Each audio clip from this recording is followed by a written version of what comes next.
Welcome to another episode of the Real World Productivity Podcast. Today I was able to sit down with Kamil Rudnicki, the CEO of TimeCamp.com.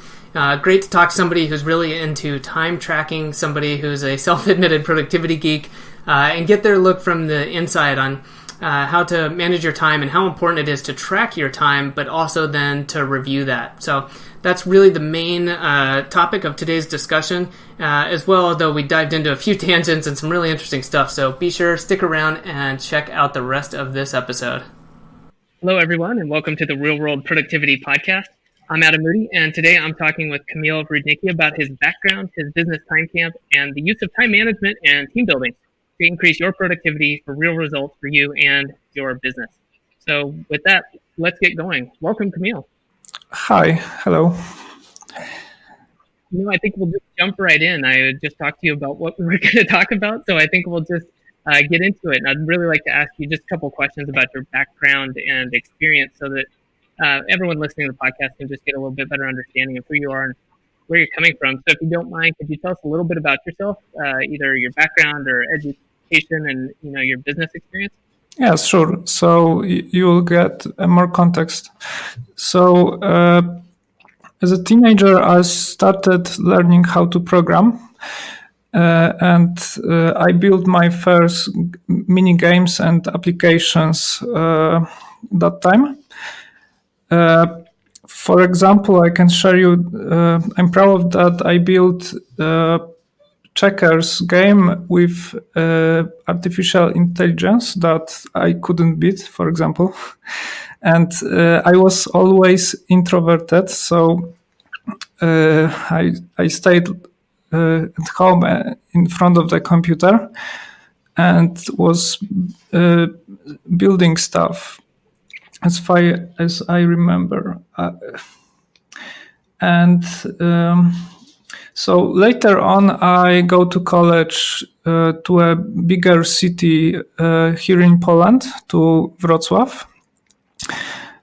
Previously, I was living in the small city that have about 6,000 people. And I started, while I was on the college, I started a career in startups. I built my first product for a test in the college. It was a note-taking app that you can synchronize between telephone and computer. And it was about 2006. I went with this application to a seed capital investor. They didn't like the idea, but they liked that I can build stuff. And together we started TimeCamp. It was about 2009. Okay. Yeah. So interesting. And to this day, I make TimeCamp now as a CEO. Okay, and so the company officially started in 2009? Yes. Okay, so I'm just curious, when you talked about being an IT major, did you have any, as part of that in your education, did you have any kind of formal training in productivity, or did you feel like once you started building TimeCamp or doing something else is where you kind of picked up some more productivity, or did it require you to learn different things? Yeah, so, I think that when I was a teenager, I was very productive. I spent almost all my time in front of the computer programming something, learning something. And it was a great time because as a teenager, you don't have many responsibilities, so you can put your time whatever you like. And I was very productive. I learned everything by myself. So I started by reading books, going to internet cafe because I didn't have in my house internet back then. And that's how I started. So I think productivity, when you are very it's a passion for you, to make something, then productivity is you put everything there. And I think, that was the beginnings. Okay, and from my experience in training and a little bit in creating products, generally they come from a real need. So I'm just curious, what need did TimeCamp come from? Like, what was it fulfilling? Was it you or your partners that came up with, that realized the need for it? I personally always was a geek about productivity and task management, so it was in my area of interest. But I will be honest with you. I think that TimeCamp didn't start with a particular need that I have or any employee had in the beginning. It was started because we were able to do something and we wanted to do, and that was the beginning.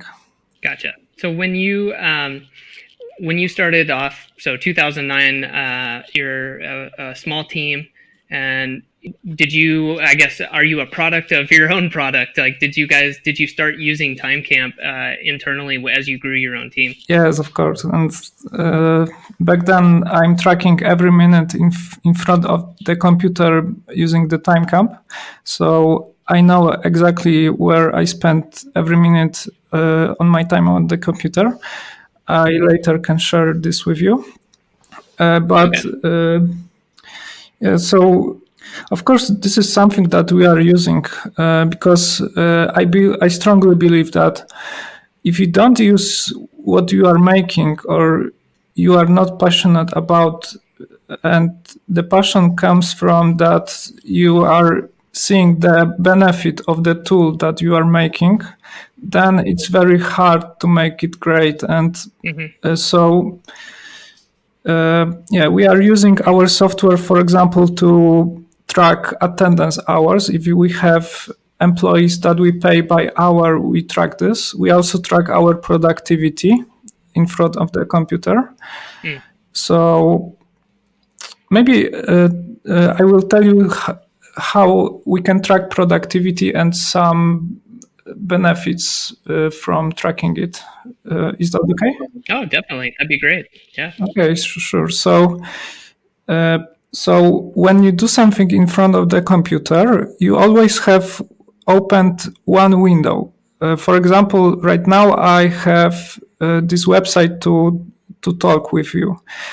Other time I'm watching something on YouTube or going to Facebook or working on the email. So we track this time that I spent some amount of time on this particular website or application, and then I can see, for example, that today I spent 5 hours on writing emails, 3 hours in Google Docs, 2 hours on Facebook, and so we track time like this, and then we categorize each application and website into productive or unproductive. So I can also see how much time I spent on productive activities and unproductive activities. So if you have this data, for example, if you analyze your life, how do you spend the time? So you have this data because it tracks automatically and in the background. So, for example, if you spend 8 hours a day in front of the computer, you know where the time goes. And, for example, you can see that you spend too much time on communication with someone. It's very common that people spend a lot of time in communication tools like Slack, email, Gmail. Yeah, so you can then analyze the time. You can also analyze that you are spending too much time in front of the computer. So I spent about 50 hours of active computer usage per week, and I believe it's a little bit too much, for example. Yeah, it's definitely good to mix it up. And I'm curious because I think that this is really good and beneficial information to have access to know how and what you're spending your time on. Yeah. What do you recommend? How often should somebody be reviewing that, and what kind of time should they be spending on that activity of reviewing what they've been doing? Yeah. So, I will tell you about one exercise from. It was Peter Drucker, I think, that he put this in his management book, that every manager should audit his time once per quarter and track for 2 weeks exactly how you spend your time. So you can do this automatically in TimeCamp or even using typical notebook. So you write every 15 minutes what you are doing. And after you track this time, you have real data about how you spend your time. Then before you review it, you think what are your priorities. For example, you want to work mostly on one particular project or two. And then you see if you really spent that much time on these important projects. And most often you see that you don't spend enough time on projects that are most important. And this is an exercise that you can make once, for example, a quarter. So you can see if you are investing your time into most important things. Gotcha. And is that something using TimeCamp that would be? I mean, obviously, it would make it easier. Is that something that can be like summarized or speed the process up? Yes. Yeah. So yes. So tools like TimeCamp or other applications can help you with this, because normally you should write this every 15 minutes, but you can somehow make this more automatic. So, for example, in our product, you have a feature called calendar timesheet, where you can see your calendar for a week and see the time entries that you spent and very easily create new ones. So you can have an overview of your time for entire week that are shown in visual way. So this can help you track time. And I think that this exercise is pretty cheap to make, because you have to spend probably 10 hours per day to fill out your time. What you are doing. So 1 hour per 2-3 months for a week, you can audit your time and see if you are spending this in a good way. Mm-hmm. Yeah, and that's such a small overall period. I highly suggest also that people do this. And yeah, having something to help you do this is great, because I've done this by hand before. Okay. And I talked about it recently, and it's really hard. Just that even if I want to do it, it's easy to forget, to fill it out. And then a few hours down the road, I may already have forgotten exactly what I was working on. Oh, yeah. So we help with this issue. So, for example, if you forget what you were doing 3 hours ago, if we track the computer activities, you can very quickly see what computer activities you were doing 3 hours ago. So it helps you remember to fill out the task correctly. I can also, because for example, I'm using macOS from Apple. They have also great calendar. You can add. For me, the best timesheet I have to fill the time and audit your time is Apple Calendar, because I can very easily create 15 minutes duration of calendar events and put what I was doing there. But this is not enough, because I have to put my tasks into bigger projects. So then there is a TimeCamp, because you can import your calendar into TimeCamp and automatically categorize your tasks or meetings into projects. And then you can have a summary. How did you spend your time? Gotcha. I think that's really good because being able to then, like you said, categorize them gives you kind of another layer or a higher level layer, so you can more easily see where your time is going instead of just seeing a long list of entries. Yes, definitely. Because then you can of course do this manually, but you have to calculate and add them manually. Right.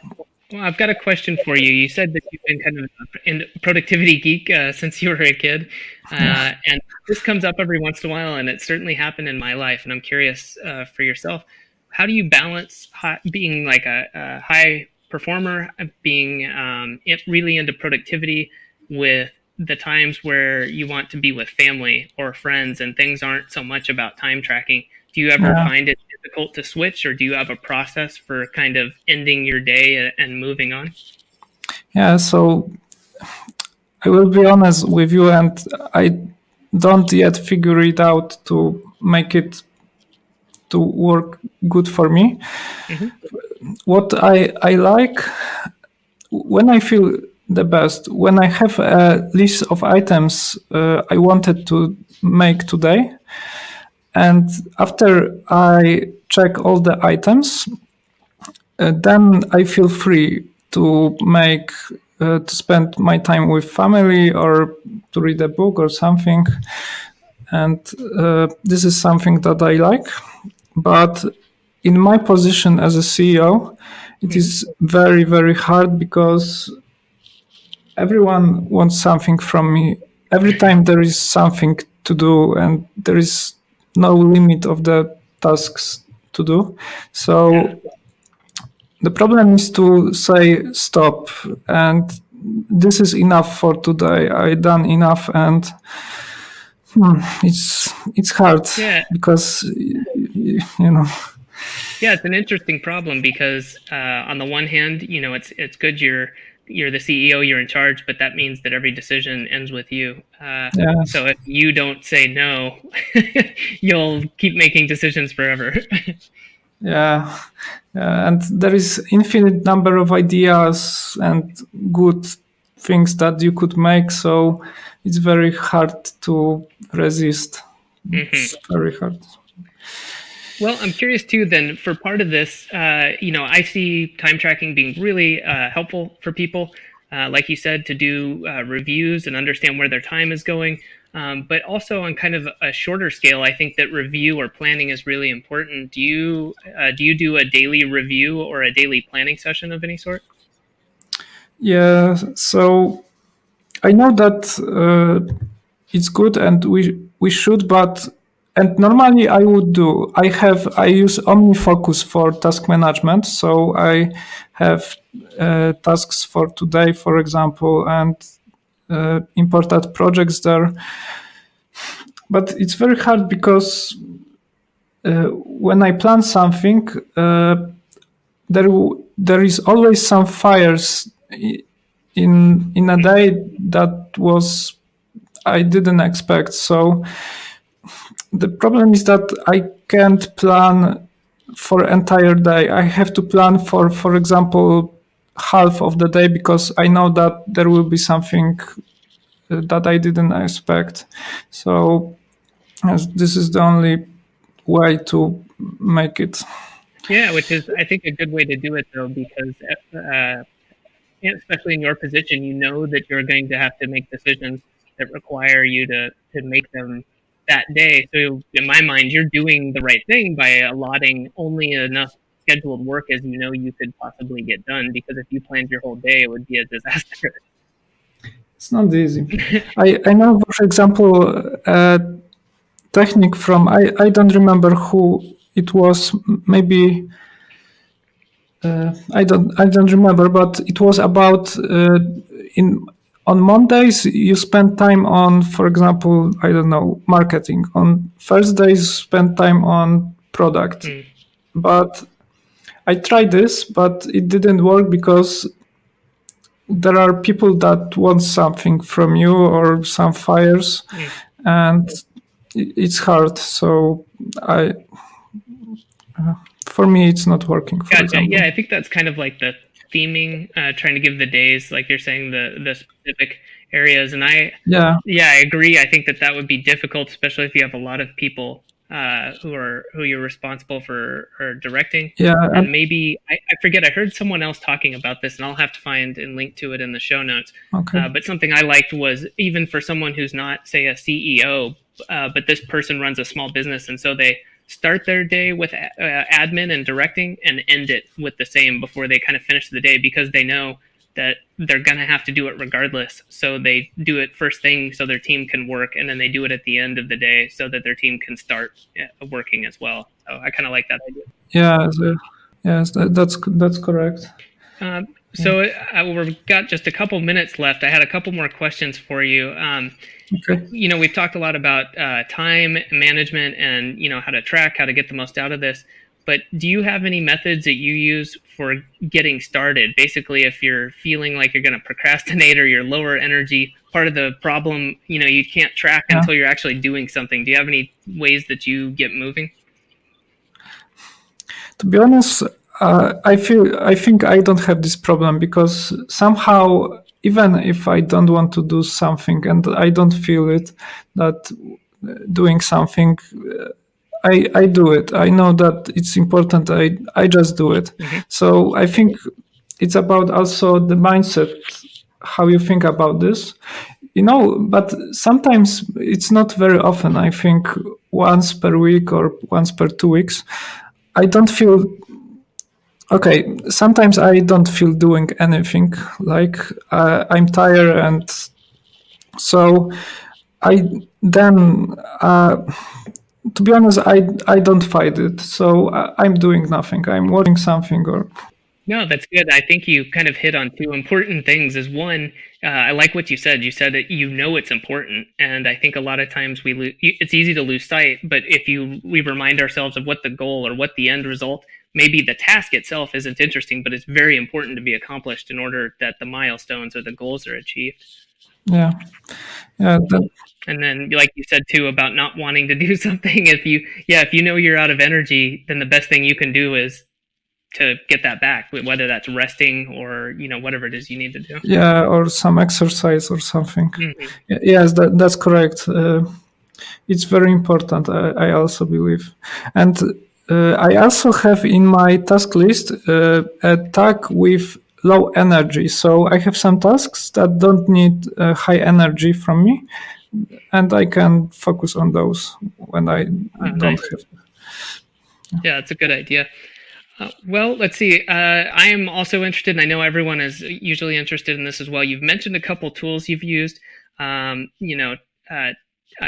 see. There was Omnifocus and the Mac OS calendar. Yes. Obviously, you use TimeCamp. Is there any other tools you use to help you with time management or productivity? Give me 2 seconds. I will open my top application usage for example, this month. Mm-hmm. So I spent 12 hours on HeySpace. It's a product similar to Slack for team communication on Google Docs. So we write a lot of documentation and documents. Gmail, of course. I program. I'm making some programming in PHP Storm. I use Apple Notes also for simple notes. We use Trello for collaboration on the product backlog. I also use. I think that's it. All right. Well, thank you. And before we run out of time, I've got the one last question for you. Okay. What book do you recommend the most to people? And it could be a book or a audio book or just something that was written that was really good. I like The One. It's the title, The One. I don't remember the author, but it's about focusing on only one project, and it's very nice. It helps you. Okay. One more thing is that one technique is that from your managers, you said the one thing that is the most important for them. the one project, and you don't allow them to talk to you about anything else than about this one particular most important project. So you focus on only one thing that you do right now and focus 100%, and it's very nice idea. Definitely, that's a good one. I think, is it The One Thing, maybe? Yes, probably. Okay, good book. Definitely. I will include that for everyone to go check out if they have not read that before. Yeah. So, Kamil, thank you very much for talking to us. I know that myself, as well as the listeners, have gotten a lot out of all of this, and we'll just really appreciate you taking the time to talk to me today. Where can people go to find out more about yourself or what you're working on and what TimeCamp's up to? Yeah, so I'm on Twitter, Rudnicki. And you can always, of course, create a TimeCamp account. We have a free account that you can track time by yourself. Outstanding. Well, thank you very much. Thanks also. Have a nice day. And thank you for letting me in. Thanks again for listening today. And if you can think of one person in particular who would find today's episode really helpful, please share it with them by sending a link to the episode in an email or a message. And before we wrap up for today, people ask me about how to improve their time management skills, improve their ability to focus on what's important, and use automation to save time in their business and get started building their own team. And if you're a bit like me, it's nice to have a bit of a guide or outline to help with areas like this, which is why I created The Foundation, to help listeners get a solid framework or foundation to help them be more productive so that they could grow their business, improve their lives, and do it all with less stress and time involved. If that sounds like something you'd like to do, then head to productivity.academy/thefoundation and get started.